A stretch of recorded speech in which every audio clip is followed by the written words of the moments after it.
I am not a huge fan of turkey. The bird, I mean. I have it at Thanksgiving because it's there, but usually the rest of the year, I skip having the fowl. Now, for actors, the word turkey can be synonymous with an inferior show or failure. And it started in, I don't know, 1927 as show business slang, probably from the bird's reputation for stupidity. I have had my share of experiences with acting in some turkeys and watching a fair amount of turkeys, as I recall, and actually more recently as a casting director. So let's take a moment and reflect on some of our not so great experiences so we can see how far we've come. It's Turkey Day on Casting Actors Cast. It's time for another episode of Casting Actors Cast, insights for actors from a casting director.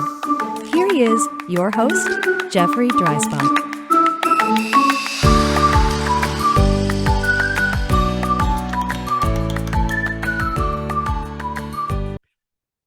Well, hello and welcome to today's episode of Casting Actors Cast. I'm Jeffrey Dreisbach. I'm a casting partner with McCorkle Casting in New York. How are you? It's really good to see you today. I'm so glad you're here and listening. And maybe it's around Thanksgiving time when you're listening to this episode, which is kind of why I wanted to put it together. Talking about turkeys. Have you been in any? Do you recall what that experience was like? Well, we're going to cover that subject, and I'm going to share some stories about that in my own life and in my own acting work as well. But first, this is that moment of the podcast where I simply get to say thank you for tuning into Casting Actors Cast. We continue to grow an audience of like-minded individuals who want to grow as a community, and I couldn't be more thrilled. I couldn't be more delighted. Hey, listen, if you haven't checked out the website, I encourage you to do so. Casting Actors Cast, all one word.com. castingactorscast.com. There you can find out about the newsletter. We call it Jeff's Jots. It's corresponding show notes to each of the episodes. So you can have some notes if you want them on each of the episodes that we share with you.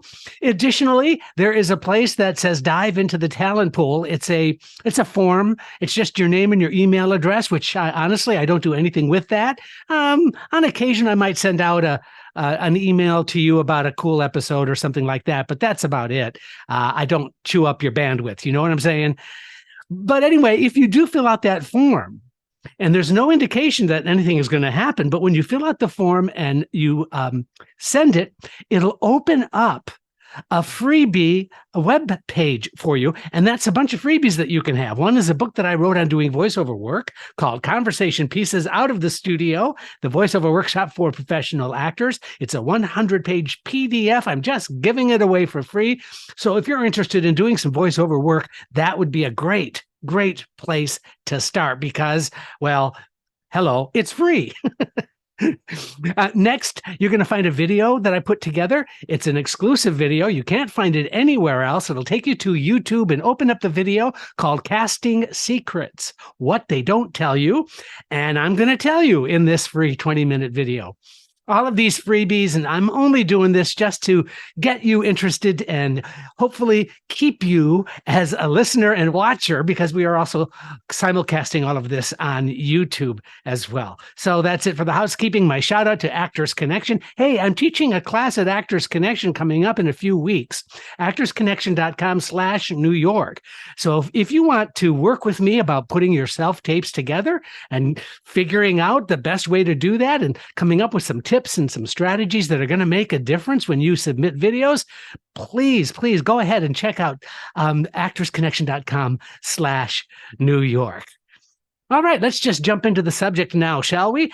So I want to start off by talking about some of my acting experiences and some of the not so great shows that I participated in and during my career. And by no means do I call these shows all turkeys necessarily, but I will say that there's there are rather a couple of projects that I was involved with that really kind of just, in hindsight, ended up not being the best experience in the world. My first one is a national tour that I was cast in. This is a long time ago, and I'm not going to bring up or mention any names in the show, but just about the show. But I just want to share with you that this particular Broadway musical Grease had run for quite a long time in New York, and we decided, or it was decided, to put together a national tour, and I auditioned and beat out some really cool competition, I have to say, for the role of Eugene. And it was really exciting. It was going to be a national tour, touring all over the country. And we were rehearsing in New York, and we opened at the Warner Theater in Washington, D.C. Now, here's the thing. The reviews from that Washington location, that Washington opening, were going to be used to sell the rest of the tour across the country. So in other words, a really great review from the Washington Post or the Washington Times or whatever was going to help propel the sales of that national tour. And here's the other thing. We were told it was a 6-month contract, and to be ready to dress and wear really light clothing because it was going to be tropical climates, and also make sure you bring your heavy winter clothing. So here, all of us, we all had big, huge trunks, and the show starred a soap opera actor at the time who was very, very well known. And he was the lead in the show. And so we opened at the Warner Theater, and it was really an exciting night. And we were all excited to go on this national tour. And the review came out the next day after opening.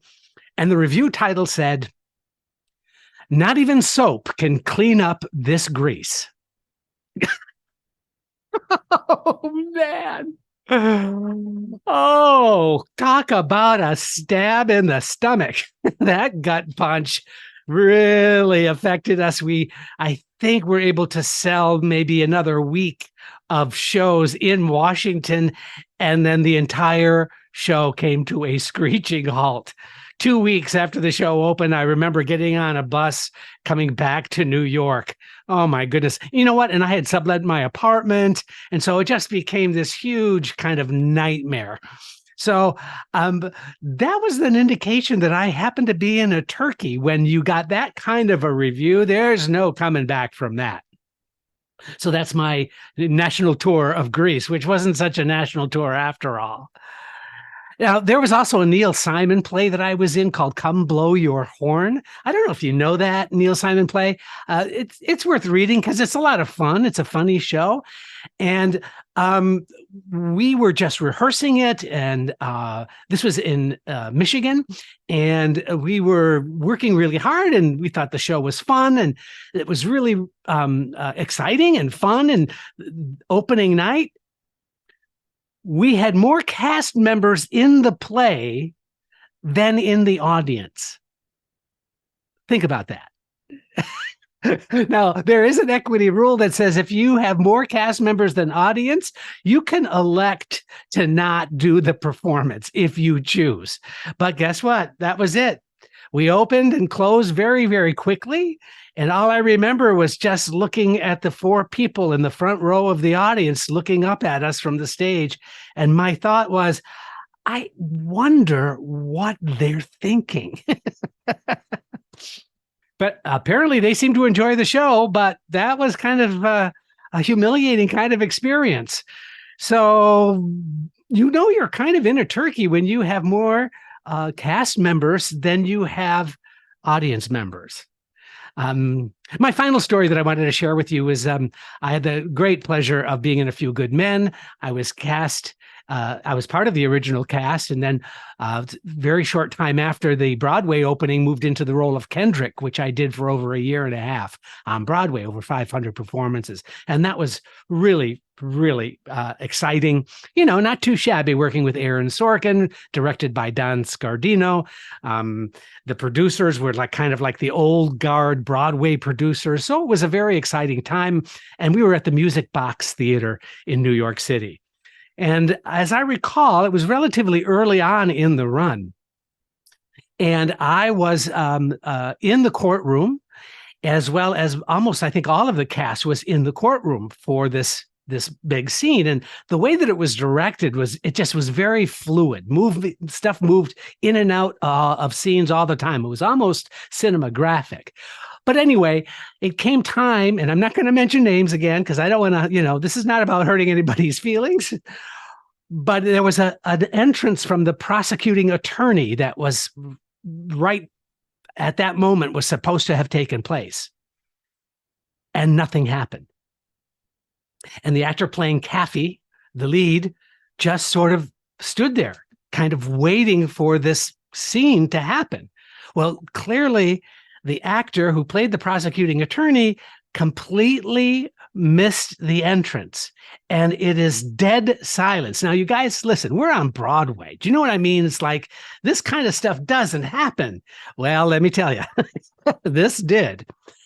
And I'll never forget this. I remember hearing from like the third floor of the dressing rooms, the sound of footsteps in this manic, crazed, hyper pace, jumping down the stairs all the way from 3 stories up, coming down the stairs, and the actor running out on stage. So he literally came right into the scene and started the scene right away. What was so funny is just hearing him racing out of the dressing room, and you could hear, and the entire audience could hear the steps coming down the steps, down the steps, down the steps, and then right onto the stage. Unforgettable. Now, again, A Few Good Men was not a turkey. The show wasn't. That experience, however, kind of just triggered this like, oh my God moment. When you miss an entrance like that, there's a terrible pit in your stomach feeling, right? And so that was why I wanted to share it with you, because we've all had experiences like that. Sort of like you haven't lived until you've had a turkey on your hands. Now, there are some potential signs that I want to share with you that might let you know that you're in a turkey. So here are signs, or potential turkey signs, that might trigger off a thought that this may not be going your way. For example, you're in a turkey if you're in rehearsal for a comedy and no one is ever laughing, like never. Yeah, that might be an indication. If you're not getting the stage manager to smile, or even other cast members, if they're not sort of enjoying that process, you might want to think about the show that you're in. Here's another one. If you're in rehearsal and the director is falling asleep, that might be an indication that you need to sort of think again about the project that you're in. Here's another indicator. If you wish your castmates liked each other. Have you been in a show where people just kind of didn't get along, and like you're supposed to because it's like an ensemble piece or whatever, but there's nothing worse than feeling like you're not getting along with your fellow castmates. They don't like you, you don't like them, and yet you have to sort of put on that brave face and go out there. That is not helping that project. That is not helping that production, and you might very well be in a turkey. Have you ever been in a show where the audience is really like shifting a lot in their seats? That's an indication that something's not working on stage. Oh, here's one. Family members don't know what to say after the performance. Oh man, that brings up some memories. If your family members are in the audience and after the show, you're looking at them like, well, what did you think? And they're not responding, maybe like not at all. Like your mother says something like, where are we going to go to dinner? Then you mightn't think twice about whether you're in a stellar production or not. Oh, along those same lines, here's one. The use of the you from your agent. Like, oh, you might not know what that is, the you. So I've had this experience where the agent is waiting backstage to greet me after the performance, and I'm done with the dressing room, and I come out, and the agent says, you, I saw you up there. It was all you. Okay, that's kind of an indicator, don't you think? When your own agent can't kind of come up with the words to describe their experience with you on stage, that feels kind of weird, doesn't it? Oh, here's one. You have the curtain call at the end of the show, and the applause stops before you're off stage, right? I hate that. That's such a terrible experience. It's like the people are still trying to get off stage and the applause is like over. People are getting up and leaving. That's an indicator that they might not be responding the way that you hoped they would. Here's one. How about a silent dressing room? Yeah. When you're after the show and you're with others, perhaps in a small dressing room environment after the play is over, and no one is like saying anything to you. There's nothing going on. And it's like this dead silence. That might be a kind of an indicator that you need to think about. The last one I want to share with you, you are in a turkey, probably, not always, but probably if you're thinking about what you're going to eat after the show, during the show. That's kind of a good indicator that this might not be the production for you. Now, of course, these are all fun, right? And this is in jest. I'm trying to be lighthearted about these things, but there are some reasons for thinking about the turkeys that we've been in. There are some ways to kind of look at those experiences and not to try and sugarcoat it, not to try and just make it, there's a bright side to everything kind of thought. But there are some things to think about in some of the work that we've done as we reflect back. One is when we think back about those experiences that we've had that were less than ideal, it helps us keep a perspective on how far we've come. We have a little bit of objectivity when we are further away from that experience, but it really helps us kind of keep ourselves grounded in a good way because we are humbled. And humility is just, honestly, it's a powerful motivator for not repeating the experience. I also happen to think that when you're in a turkey, it's sort of, I don't know how to say this right, but it is a rite of passage for all actors. You know what? It's bound to happen at one point in your career. When it does happen, you'll know it. And I think that there's something about earning your stripes, so to speak, when you've had that experience. So nothing to look forward to, but it's nothing to beat yourself up over either. When we can laugh at our past turkey experiences, you know what's happening? Actually, we're gaining insight at the true nature of acting as art. Yeah, truly. It's like taking risks, failing, trying to make the best choices we can, despite the reality that it just doesn't work. These are, in my mind, all part of the profession we have signed up for. So I want you to take a moment and simply be grateful for the turkeys because they help us grow and we are less inclined to gobble up the scenery. I'm sorry. I couldn't resist. Hey, happy Thanksgiving. We'll see you next time on the next episode of Casting Actors Cast. If you loved this episode, please let me know. Give me a like, a thumbs up. Please share it. Subscribe. You could subscribe. That's a cool idea, and that would be a lovely gift from you to me. Thank you so much. Have a great day. Thank you for joining Casting Actors Cast. I'm Megan Grace Martinez.